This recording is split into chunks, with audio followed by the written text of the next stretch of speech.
Şewekar Zehra Deran Kızıltaş bi nexweşiyên gîran ra rûbirûmaye. Piştî ku wê dest bi xebatên hunerê kiriye, jiyana wê guheriye û ew êdî baştir xwehîst dike. Wê guhartinê bandor li ser wêneyên wê jî kiriye. Ev her du tabloyên bi reng, şewaz û peyamên ji hevdû cuda ji alî wê ve hatine xîzkirin. Kızıltaş dibêje ku bandora hunerê ya ser jiyana wê di van tabloyan da diyar dibin.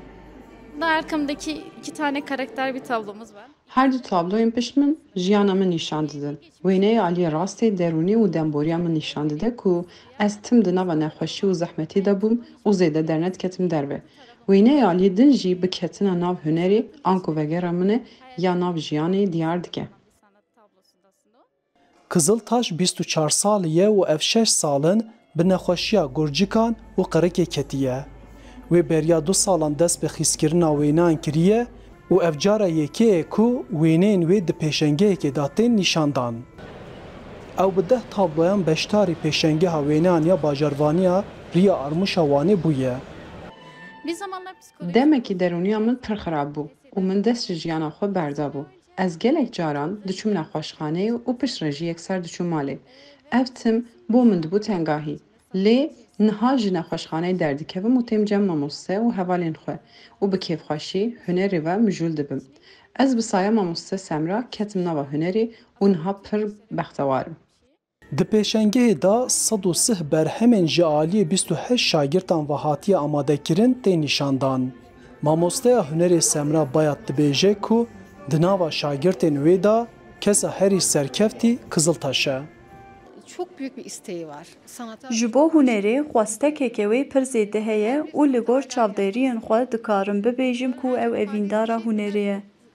Piranî ez mînakên wêneyan pêşniyarî şagirtan dikim, li dêran bi xwe tinê dafirîne.